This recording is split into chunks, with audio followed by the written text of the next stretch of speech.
જૂનાગઢના માંગરોળમાં નગરપાલિકાની બેદરકારીથી પાણીનો વેડફાટ થયો છે। જૂનાગઢના માંગરોળનો આ બનાવ છે, જ્યાં નગરપાલિકાની ઘોર બેદરકારી સામે આવે છે, જેના કારણે પાણીનો મોટા પ્રમાણમાં વેડફાટ થયો છે। હાલ 5 દિવસે પાણી આપે અને તેમાં પણ વેડફાટ જોવા મળ્યો છે। પાણીના વેડફાટથી જૂના રબારીવાળા વિસ્તારોમાં ચોમાસા જેવો માહોલ જોવા મળ્યો છે। રજૂઆત કરવા છતાં કોઈ પણ પ્રકારની કાર્યવાહી કરવામાં આવી નથી। પાણી ભરાયેલા હોવાથી લોકોને ચાલવામાં પણ મુશ્કેલી પડી રહી છે। લોકો તેમની વારે આવે તેવી લોક માંગ ઉઠી છે।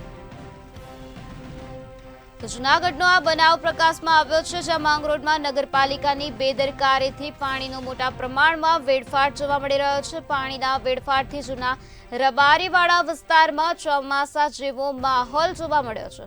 હાલ 5 દિવસે પાણી આપે છે અને તેમાં પણ આ પ્રકારનો વેડફાટ કરવામાં આવ્યો છે તે જોવા મળી રહ્યું છે। રજૂઆત કરવામાં આવે છે, તેમ છતાં પણ કોઈ પણ પ્રકારની કાર્યવાહી હાથ ધરવામાં આવી નથી। તેથી રસ્તા પર પાણી ભરાયેલા હોવાથી લોકોને ત્યાંથી ચાલવામાં પણ મુશ્કેલી પડી રહી છે।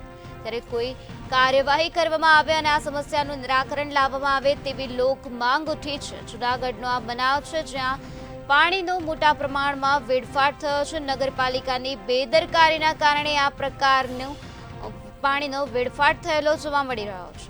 તો વહીવટીતંત્રને રજૂઆત કરવામાં આવે છે, તેમ છતાં પણ કોઈ પણ પ્રકારના પગલાં લેવામાં આવ્યા નથી। ત્યારે પાણીના વેડફાટથી જૂના રબારીવાળા વિસ્તારમાં ચોમાસા જેવો માહોલ જોવા મળી રહ્યો છે। પાણી ભરાયેલા હોવાથી લોકોને ત્યાંથી નીકળવામાં, ત્યાંથી ચાલવામાં મુશ્કેલી વેઠવી પડી રહી છે। હાલ 5 દિવસે પાણી આપે છે, તેમાં પણ આ પ્રકારનો પાણીનો વેડફાટ નગરપાલિકા દ્વારા કરવામાં આવ્યો છે। તો વહીવટીતંત્રને આ અંગે રજૂઆત કરવામાં આવે છે, તેમ છતાં વહીવટીતંત્ર આંખ આડા કાન કરી રહ્યું છે। વહીવટીતંત્ર દ્વારા કોઈ પણ પ્રકારનું પગલાં લેવામાં આવ્યા નથી।